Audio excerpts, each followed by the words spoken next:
powered by Riverside FM.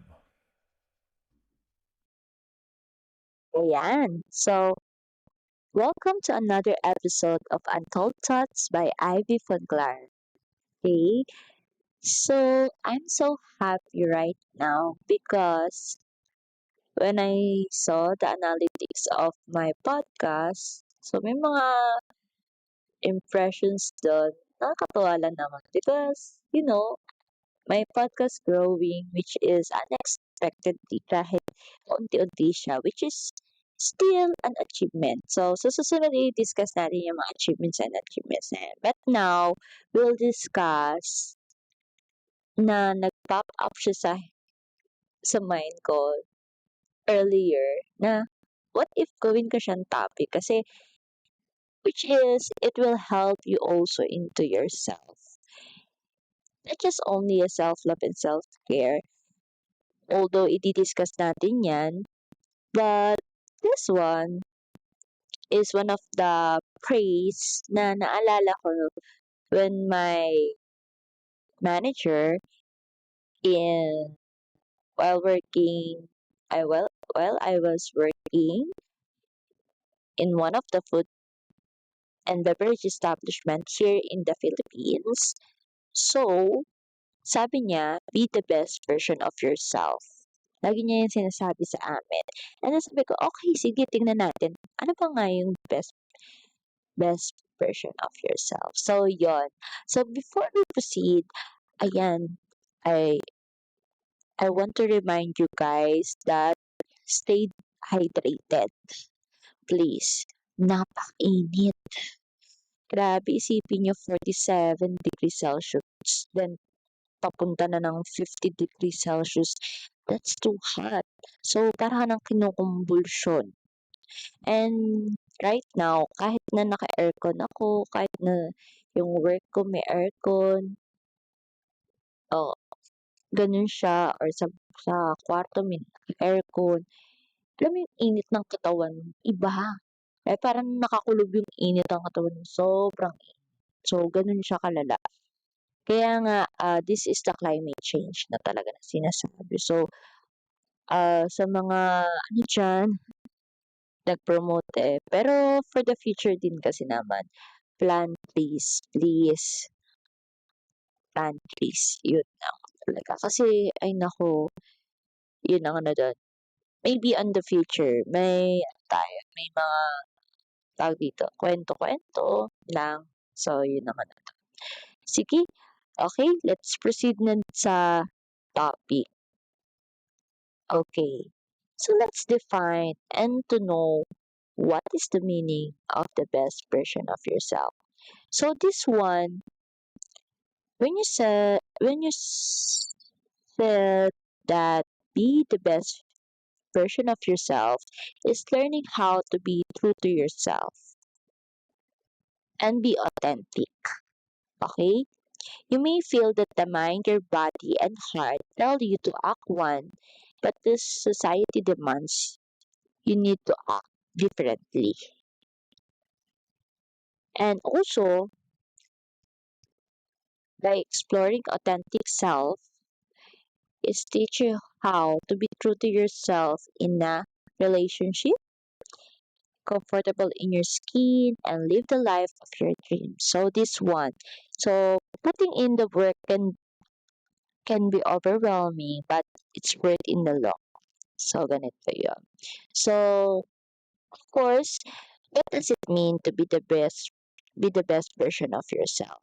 So sabi nga, best self means living authentically. So if you're authentic, then you're living authentically. On how? So it also brings you sense of happiness, purpose, and meaning. So bakit ka nabubuhay? Parang ganito yan. Para kanino ka gumigising? Sige nga, bakit ka nabubuhay sa mundo?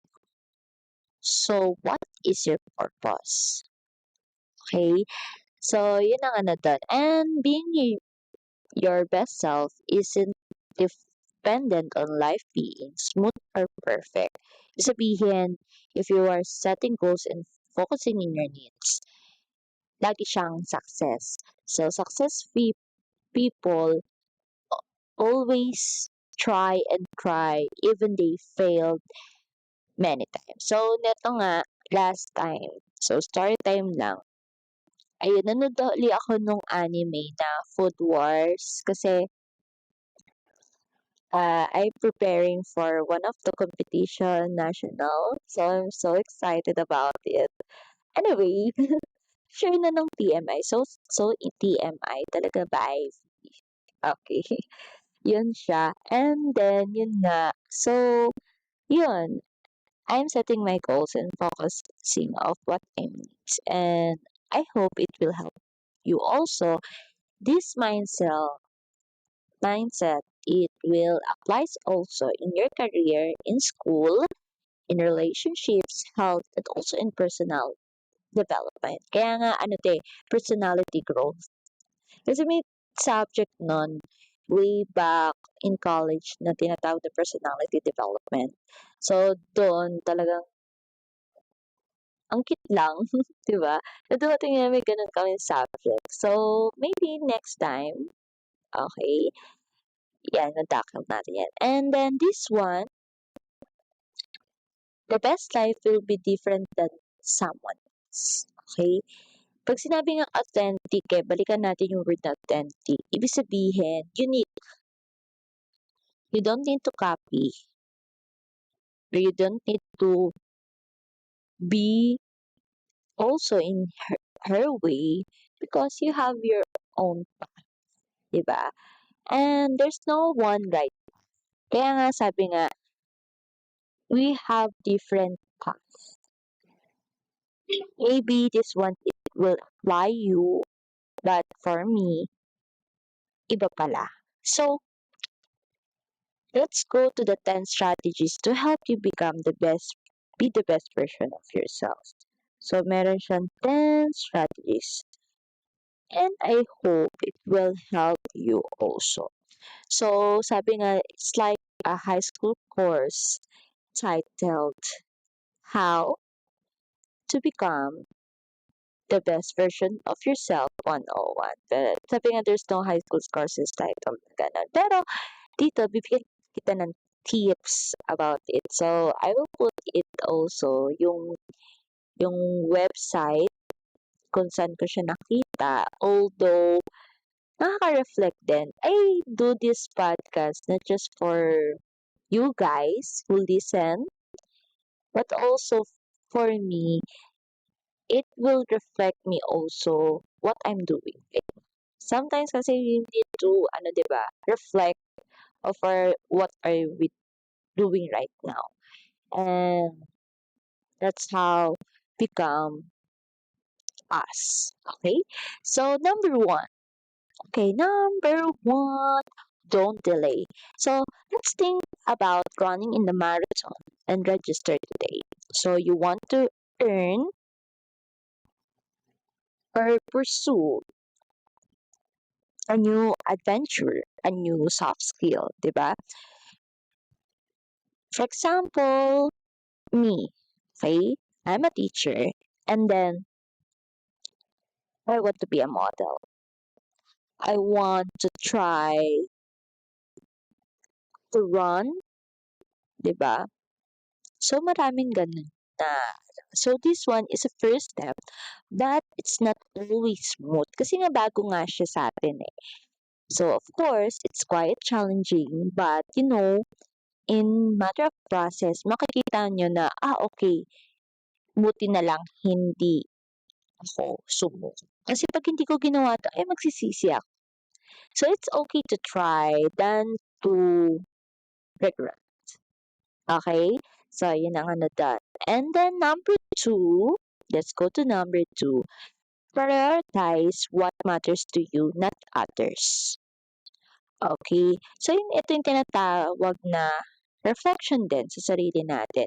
So, it can be applied also uh, by journaling.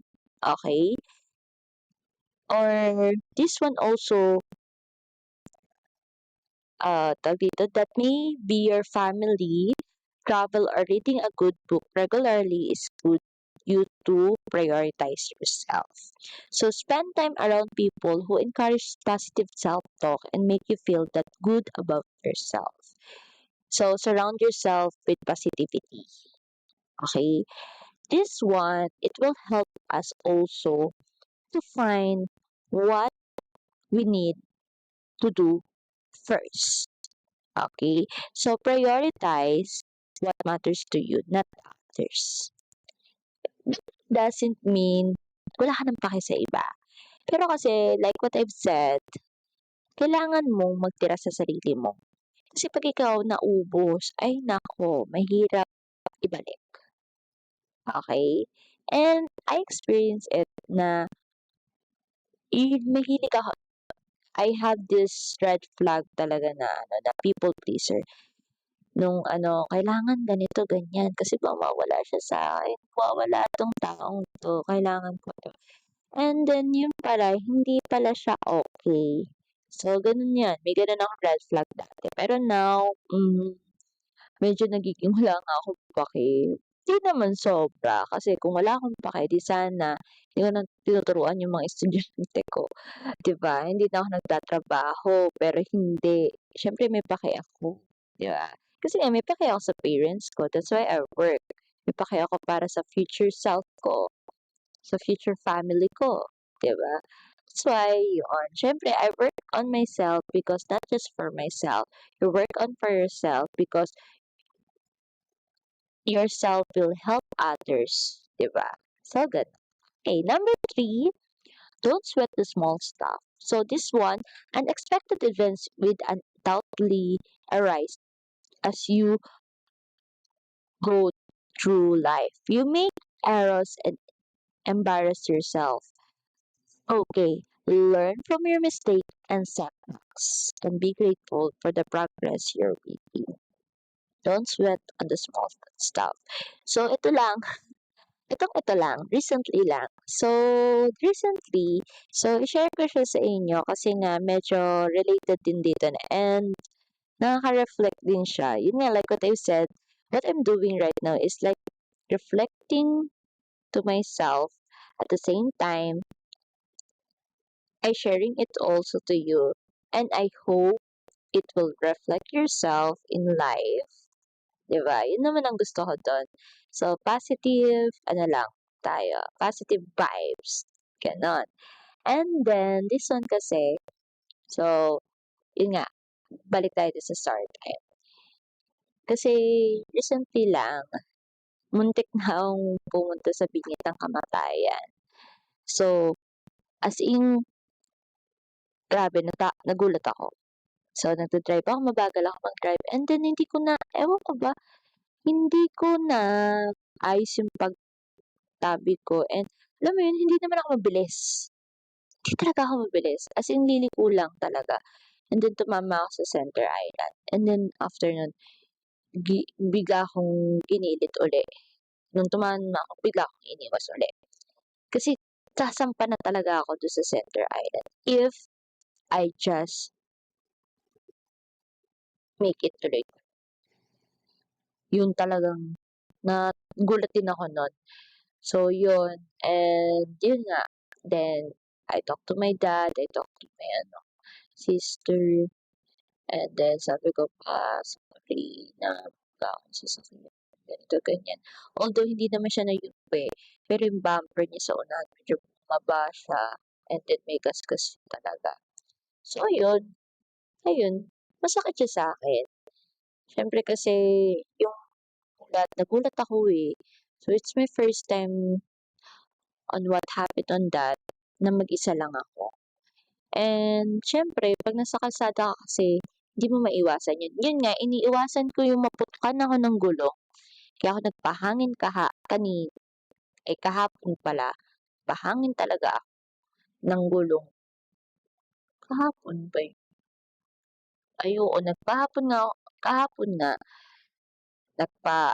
eto naman, tumambad sa akin. So, kasi nga, sa kalsada pa lang, may pumutok na gulong ng truck, yung 10-wheeler of truck. Edi, nagulat ako. Buti hindi ako nakatabi dun kasi para siyang sumasabog, nakakatakot kamo.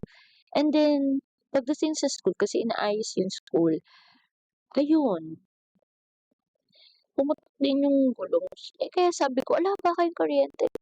Alam mo yun, grabe kasi kuryente kasi talaga nasa isip ko nun kasi sobrang init.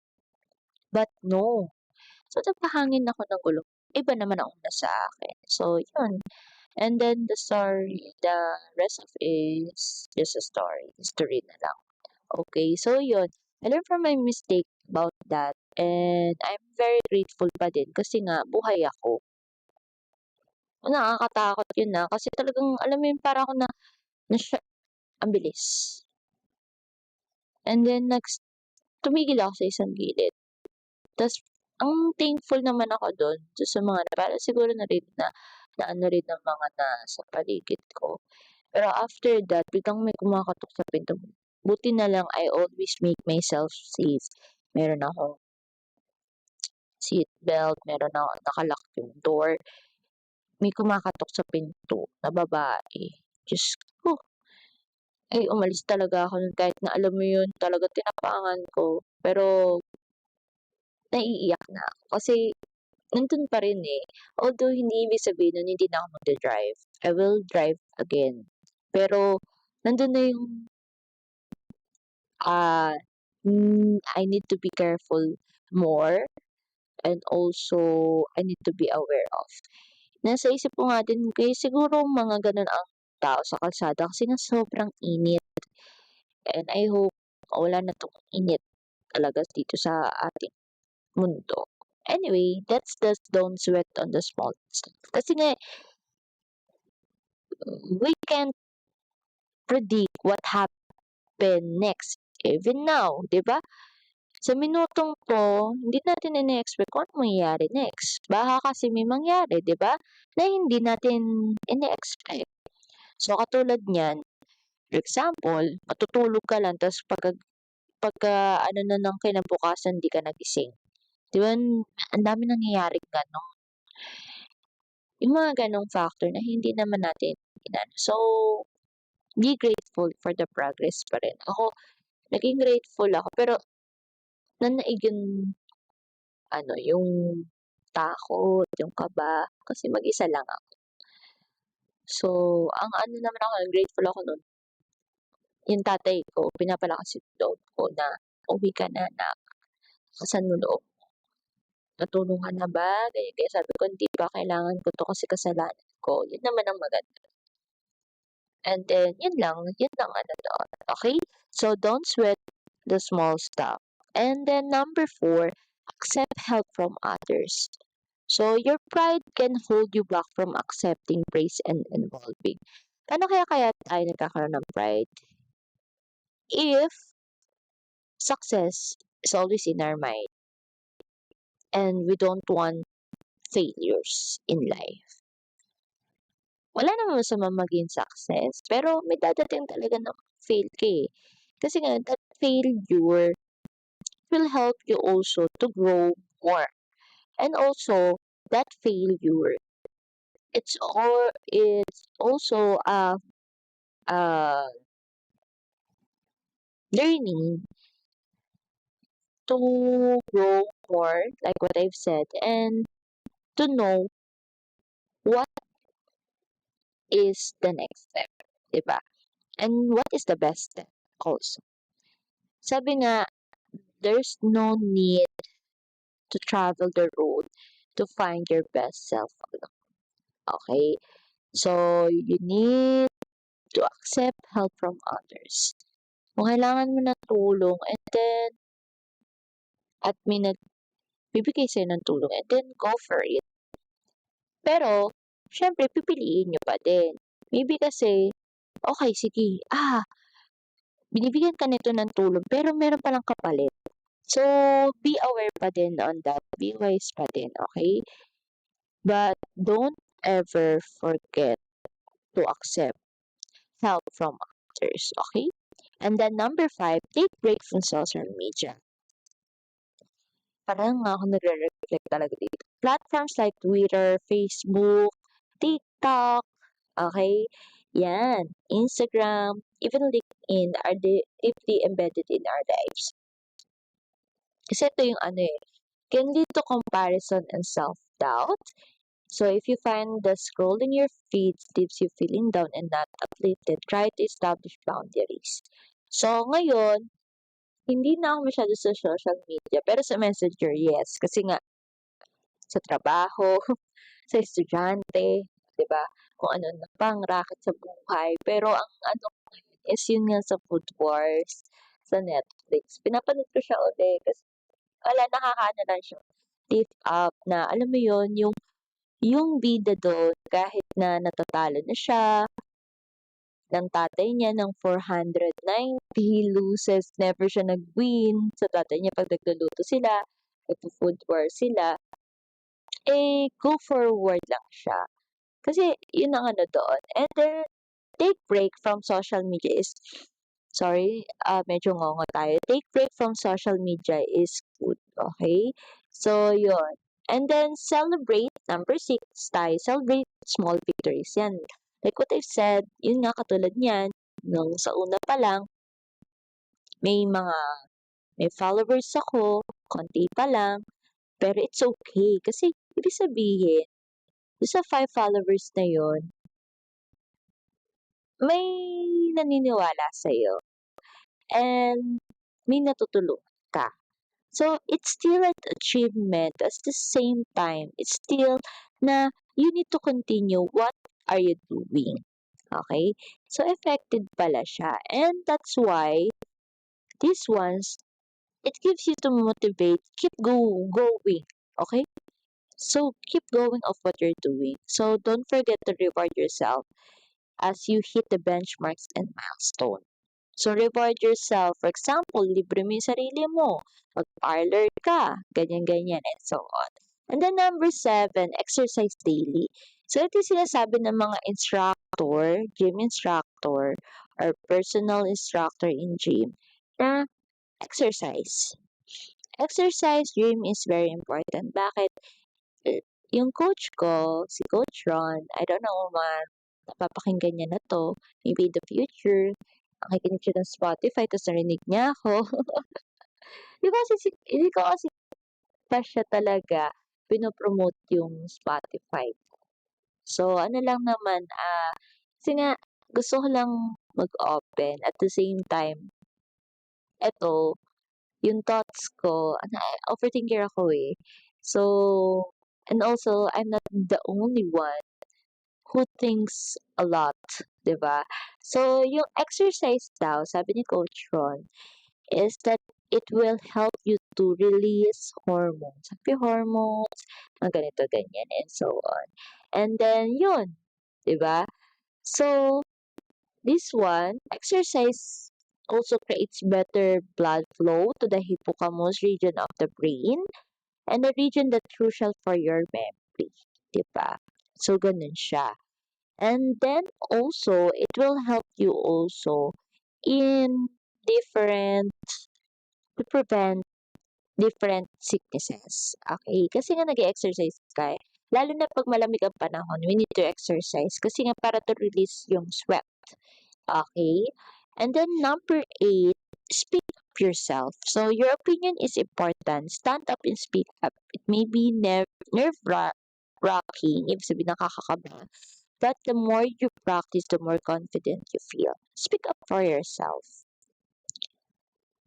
Kasi ang hirap, eto dumating din sa life ko 'to and I know dumadating din 'to sa atin.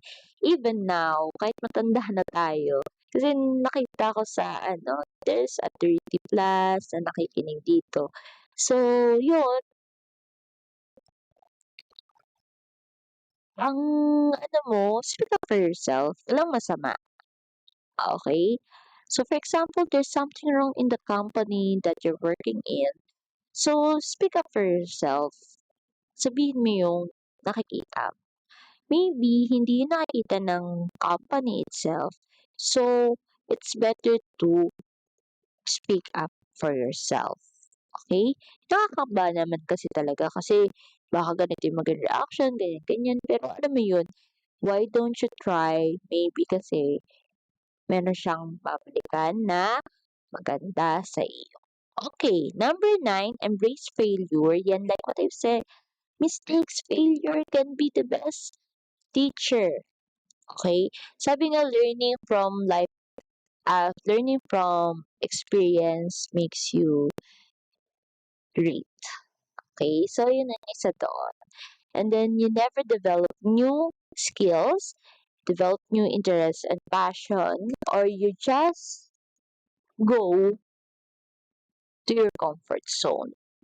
Yun yung isa doon. So, you need to get out to your comfort zone. And lastly, stop looking for shortcuts. Kasi self-improvement, hindi yan shortcuts eh. Na isang snap mo lang, okay na. Okay na ako. Okay. No.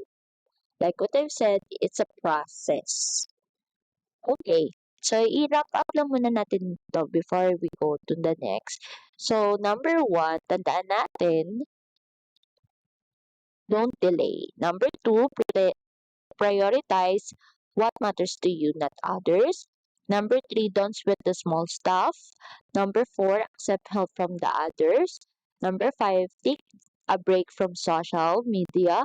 Number 6, celebrate small victories. Number 7, exercise daily. Number 8, speak up for yourself.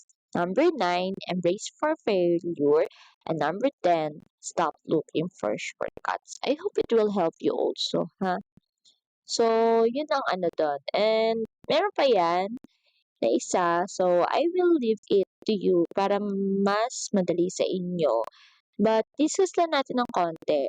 Sabi nga, how to find the motivation to the best yourself. So, finding the motivation in daily is very tough. Why? Kasi nga, daily, iba-iba naman. So, that's why you avoid sabotaging yourself. Even get started. Staying disciplined is easier if you can clearly see the rewards. So, go with discipline. Okay? So, taking a break, it doesn't mean you give up. Taking a break is to unwind, to recharge, and to go forward. So, 3 tips to be the best version of yourself. Ito yung 3 tips natin. Know your values. So, we have different personal values, but these values it will help is to be authentic to yourself. Your strength. Okay? Kung nakikinig kayo sa job interview, meron yung strength and weaknesses. Of course, most of us individual, we have strength and weaknesses. And number 3, the importance of self-compassion. So you may feel you're traveling in completely different direction than the others, especially if you're not aware you want to be.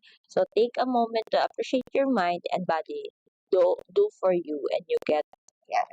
Okay? So and also pinaka the best way is that moving forward. So don't look back. Kasi you have a lot of lifelong journey na ang dami mo pang makikilala at ang dami mo pang matututunan. So I hope this episode will help you to be best version of yourself. Best version of yourself is living authentically that will lead you to be you. Okay? And I know maraming makaka-relate dito. And I hope na ma-enjoy nyo to. Medyo ngongo lang ako kasi nga sinisipon ako. So, any question sana ako. Ba't to classroom? Ginawa classroom, no? So, this is very nice topic and I hope it will help you. Okay?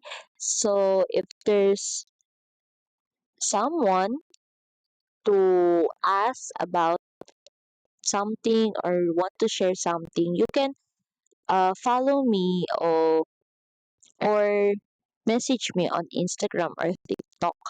Kasi pag sa Facebook, hindi ko kayo prioritize. Not because I hate you, but because of my career. Okay, and personal matters. So, privacy itself. Okay? So, yun nga, ulitin ko ulit, Be the best version of yourself is living authentically and being. Okay, so that's it, and I hope you enjoyed this episode. So, yeah, let's go and bye. See you on next week. Bye bye, everyone. Thank you.